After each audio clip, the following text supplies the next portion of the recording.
సాధారణంగా బ్యాంకు ఖాతాల్లో కనీసం బ్యాలెన్స్ లేకపోతే వారికి ఆయా బ్యాంకులు పెనాల్టీ ఛార్జీలు విధిస్తాయి.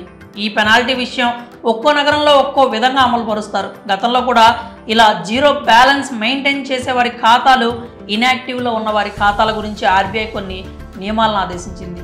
అయితే ఇప్పటికీ కొన్ని బ్యాంకులు మాత్రమే ఆ విధానాలను పాటిస్తున్నాయి. ఇక తాజాగా రిజర్వ్ బ్యాంక్ ఆఫ్ ఇండియా కీలక నిర్ణయం తీసుకుంది. 2 సంవత్సరాలుగా ఎలాంటి కనీస బ్యాలెన్స్ లేని అకౌంట్లపై ఎలాంటి పెనాల్టీ ఛార్జీలు విధించవద్దని బ్యాంకులకు ఆదేశాలు జారీ చేసింది. చాలా వరకు బ్యాంకుల్లో జీరో బ్యాలెన్స్ అకౌంట్స్ను మెయింటైన్ చేసుకునే అవకాశం ఉంటుంది.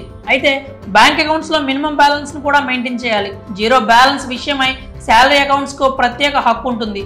హెచ్డిఎఫ్సి, యాక్సిస్ బ్యాంకుల్లో కనీస నిల్వ 1000 రూపాయల నుంచి 10,000 వరకు ఉంటుంది. అయితే కొన్ని ఖాతాల్లో కనీస అమౌంట్ కూడా ఉండదు. మరికొందరు వారి అకౌంట్స్ను సంవత్సరాల తరబడి ఉపయోగించకుండా అలా వదిలేస్తూ ఉంటారు.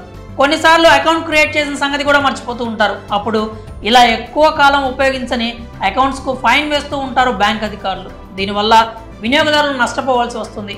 కాబట్టి ఈ పరిణామాలను దృష్టిలో ఉంచుకొని మినిమం బ్యాలెన్స్ మెయింటైన్ చేయలేకపోయినా కూడా ఎటువంటి పెనాల్టీ ఛార్జీలు విధించవద్దని చెప్పి ఆర్బీఐ కీలక ఆదేశాలను జారీ చేసింది. కాగా క్లెయిమ్ చేయని బ్యాంక్ డిపాజిట్లను తగ్గించే ప్రయత్నంలో రిజర్వ్ బ్యాంక్ తీసుకున్న వివిధ నిర్ణయాల్లో ఇప్పుడు తీసుకున్న నిర్ణయం ఒకటి.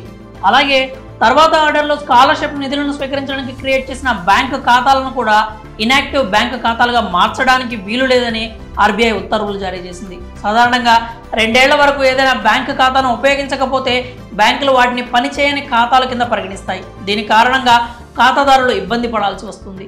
ఏదేమైనా ఆర్బీఐ తాజాగా తీసుకున్న నిర్ణయం ప్రస్తుతం వినియోగదారులకు పెద్ద రిలీఫ్నే ఇచ్చిందని చెప్పాలి. ఇకపై ఎలాంటి ఇబ్బందులు తలెత్తకుండా ఉంటాయని వినియోగదారులు భావిస్తున్నారు.